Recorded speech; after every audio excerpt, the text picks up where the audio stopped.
Good evening, humans. Tyrannosaurusmoth here, and tonight we're taking a look at the Masters of the Universe Masterverse Horde Skeletor from Mattel. A Masterverse Skeletor in all of my favorite colors. You best bet I was all over this, and the only question that remains is, does this unseat the new Eternia Skeletor as my favorite Skeletor figure? Well, let's talk about that. Let's do this. Aesthetically speaking, this figure looks incredible, and beyond my obvious penchant for the color scheme, we actually get a lot of really new sculpt here, and that's actually pretty cool. So I have the new Eternia Skeletor here, and really the only reuse is pretty much the mid and upper legs and the torso, and beyond that, it's all new, and that's amazing. So obviously this whole new harness piece is new. We got the Horde symbol at the top, really nice silver, and the red is very cleanly done, so it's very punchy looking, and I love that. Then we get the skirt piece, and we get that nice kind of woven look to that, and that's just fantastic. Then we get the Horde symbol here at the belt as well. We get these new leg pieces, so again, that black and red color scheme just looking very, very nice, especially against the purple of the skin.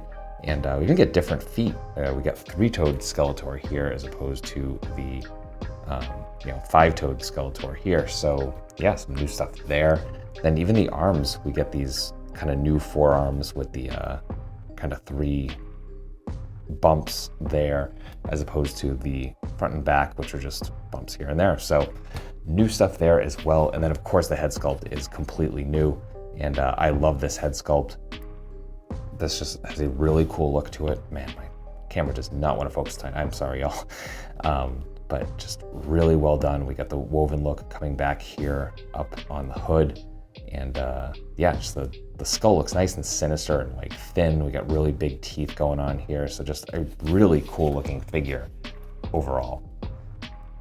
We get a very straightforward, yet still very, very solid assortment of accessories here. So let's jump right in. And so for hands, we get a left gripping hand, and then we get a right kind of pointing / gripping hand, just like we saw with the new Eternia Skeletor. Then we get a couple of fists. Then we get his Havoc Staff, this time in this gorgeous, like translucent red. A sculpt on that skull is just so good. Absolutely love it. And then we get the staff itself, which is just this nice kind of silver, and mine's bent a little bit, but some hot water will take care of that, so I'll do that. But yeah, other than that, just really nice there. And then finally we get a cloak, and it's a little flat in terms of it's just like straight cuts and stuff like that. The material is pretty much felt, but they do a good job of like trying to make this layer, and as you can see, so there's a hole there for the neck peg, and then it kind of folds over on itself a little bit here. I'm definitely not undoing that because I don't want to have to remember how it goes, but I love the way it looks on the figure anyway, so this will be going pretty much right back on as soon as I get done with the articulation segment. So yeah, that's accessories. Articulation and balance here are great and very much what we've come to expect from this line. We are holding our freestanding kick. This did take a little bit because I got some loose ankles, which seems to be one of the things that's kind of endemic to this entire line, but can still definitely work with it, especially with the nice wide feet. So there you go. And yeah, so getting into the nitty gritty, the finer points, get back into neutral kinda. So I got a barbell joint here at the head. So we're not looking up terribly much. Part of that is because of the sculpt here. There's just not enough allowance. We get a little bit of down, and we get some nice tilt as well. And of course you get rotation. Comes the arms, we are hinge and swivel. So we're coming up into our T. We have bicep swivel. We have double jointed elbows folding completely in half. We get hinge and swivel at the wrists, all horizontal. We get our ball joint at the diaphragm, and then a swivel at the waist. So crunch about that far forward, not too bad at all. Then we get some really nice arch back, and some nice side to side as well. And then, like I said, we get that waist swivel. Comes the legs, full on splits, positively beautiful.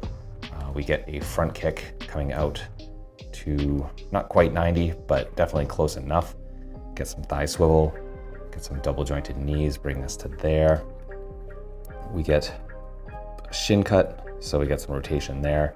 Then we get some perfect point, some absolutely inhuman forward, and then some rocker as well. So that will do it for articulation. Getting into size comparisons, here he is with some other Masterverse figures, with some Hasbro and some other Mattel, with some imports, with some monsters, finally with an articulated icons Oni and yours truly in human form as a Valorverse Action Force figure. So my final thoughts on the MOTU Masterverse Horde Skeletor from Mattel is that this is a totally kick-ass figure. Honestly, this one, I thought the new Eternia Skeletor was definitely like pretty much pinnacle, like my favorite Skeletor so far, but this totally floors it for me. I mean, obviously red, black, and purple, awesome. The whole Horde angle just like really looks badass on Skeletor. Plus, you know, our translucent Havoc staff here just totally brings it home for me. So yeah, I cannot recommend this enough. Certainly if you're a fan of Skeletor and you know, just badass looking skeleton style figures, absolutely pick this up. Currently it is showing up in various online shops. I'm sure this will show up on pegs eventually. I have not seen this wave yet, so I don't think it's out there just quite as of the recording, or probably even posting of this video, but probably show up eventually. And you know, it's available in various online retail shops, not limited to Entertainment Earth, of whom I happen to be an affiliate. So if this happens to be in stock, it's right now, it's a pre-order and it says January 2024, so it might not be for a while. But if you use this code and if it's in stock, you'll get 10% off. If it's not, and your total order is, again, as of the recording of this video, over $79, then you'll get free shipping. So that's something worth considering. But all that being said, I hope you found this review informative and somewhat entertaining. And if you did, hope to see you back, because I do multiple reviews a week of action figures related to tokusatsu, dinosaurs, monsters, pro wrestling, and more, as you can see. So any of that interests you, come on back. Let's talk some more toys. Let's have some more fun. But ultimately, I just hope you're well. I hope that all of your toy dreams come true. And most importantly, I hope that you and yours stay weird, simians.